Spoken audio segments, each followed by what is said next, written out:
অতিথিবৃন্দ এবং আমাদেরকে যারা শুনছেন দেখছেন সবাইকে ইসলামী ছাত্র আন্দোলন বাংলাদেশ ফরিদপুর জেলা শাখার পক্ষ থেকে জানাই আন্তরিক মোবারকবাদ। সংগ্রামী সাথী বন্ধুগণ, আমরা জানি 1947 সালে আমাদের ভারত উপমহাদেশ ডিভাইডেড হয়েছে। দুইটা রাষ্ট্র কায়েম হয়েছিল, পাকিস্তান এবং ভারত নামে। এরপর পর্যায়ক্রমে 52 সালে ভাষা আন্দোলন, 69-এর গণঅভ্যুত্থান, 70-এর নির্বাচনের মাধ্যমে অনেক ঐতিহাসিক প্রেক্ষাপট পরিবর্তনের মাধ্যমে 1971 সালে আমাদের বাংলাদেশ নামে একটা দেশ প্রতিষ্ঠিত হয়েছিল। কিন্তু আজকে এই স্বাধীনতার 54 বছর পার হয়ে গেছে।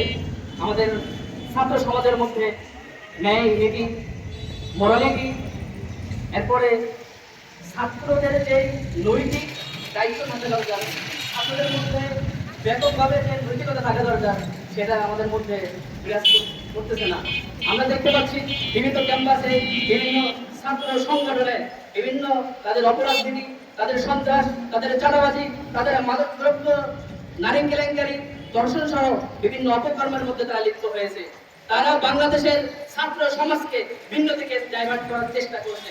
আমরা দেখতে পেয়েছি এই 54 বছরে ছাত্রদের নৈতিক অধিকার, ছাত্রদের রাজনৈতিক অধিকার, ছাত্রদের অর্থনৈতিক অধিকার, এক কথায় ছাত্রদের যে পড়ালেখার পরিবেশ, উন্নত বিশ্বে ছাত্রদেরকে যে পড়ালেখার পরিবেশ দেওয়া হয়, আমাদের দেশের পড়ালেখার পরিবেশ, আমাদের দেশের ক্যাম্পাস, আমাদের দেশের গবেষণা ইত্যাদি সকল প্রকার ছাত্রদের যে কার্যক্রম করা আছে, আমাদের কোনো কার্যক্রম ঠিক নেই। আমাদের প্রত্যেকটা কার্যক্রমের মধ্যে বৈষম্য, প্রত্যেকটা জায়গায় দুর্নীতি, চাঁদাবাজি, সন্ত্রাস, রাজনী, ধর্ষণ, খুন, গুম ইত্যাদিতে ভরপুর হয়ে গেছে। ঠিক 1991 সালে এই বাংলার মুজাদ্দিদ সৈয়দ ফজলুল করিম রহমাতুল্লাহ আলাইহি চিন্তা করলেন যে ছাত্র সমাজের অবস্থা ভঙ্গুর, ছাত্র সমাজের মধ্যে মোরালিটি নেই, ছাত্র সমাজ ভিন্ন থেকে ডাইভার্ট হচ্ছে। এই ছাত্র সমাজের হাল ধরতে হলে, এই ছাত্র সমাজকে সঠিক পথে আনতে হলে, এই ছাত্র সমাজের মধ্যে মোরালিটি ইনভলভ করতে হলে এই ছাত্র সমাজকে নতুন একটা ধারার দিকে নিয়ে যেতে হবে। আর সেই ধারাটা কি হবে? সেই ধারাটা হবে ইসলামী ধারা, সেই ধারাটা হবে নববী জিন্দেগি, সেই ধারাটা হবে রাসূল সাল্লাল্লাহু আলাইহি আদর্শ, ইসলামের আদর্শ। এই আদর্শ বিবর্তিত সমাজে ছাত্রদেরকে যে নৈতিক অবক্ষয়গুলো হচ্ছে, এই অবক্ষয়গুলো পরিবর্তন করতে হলে একমাত্র ইসলামী শাসনতন্ত্র প্রতিষ্ঠার মাধ্যমে, ছাত্রদের মাধ্যমে, ছাত্রদের হাতে, ছাত্রদের মগজে, ছাত্রদের অন্তরে যদি ইসলামী মূল্যবোধ ঢুকিয়ে দেওয়া যায়, তাহলে এই ছাত্র সমাজ পরিবর্তন হবে। ঠিক সেই মিশন নিয়ে 1991 সালে 23 আগস্ট সৈয়দ ফজলুল করিম রহমাতুল্লাহ আলাইহি বনভূমির চরমনায় রহমাতুল্লাহ আলাইহি এই ইসলামী ছাত্র আন্দোলন নামে, তৎকালীন ইসলামী শাসনতন্ত্র ছাত্র আন্দোলন নামে ছাত্রদেরকে নতুন একটা পদযাত্রা যাত্রা শুরু করেন। ঠিক সেই 1991 সাল থেকে 34 বছর পার হয়ে গেছে। হাঁটি হাঁটি বাবা আজকে ছাত্র আন্দোলন প্রত্যেক জেলায়, প্রত্যেক ইউনিয়নে, প্রত্যেক ওয়ার্ডে, প্রত্যেকটা ক্যাম্পাসে, প্রতিষ্ঠানে পৌঁছে গিয়েছে। ছাত্রদের সাথে তারা ঘুরছে, ছাত্রদেরকে দাওয়াত প্রদান করছে, ছাত্রদেরকে ইসলামী কাফেলায় সংঘবদ্ধ করছে এবং ছাত্রদের মধ্যে নৈতিক একটা মেসেজ তৈরি করে দিচ্ছে। ছাত্ররা ক্যাম্পাসে থাকবে কিন্তু ছাত্ররা চাঁদাবাজি করবে না, ছাত্ররা ক্যাম্পাসে থাকবে লেখাপড়া করবে কিন্তু ধর্ষণ করবে না। ছাত্রদের হাতে এই সমাজ, এই রাষ্ট্র নিরাপদ থাকবে, সে একটা মেসেজ ইসলামী ছাত্র আন্দোলন তৈরি করে দিচ্ছে।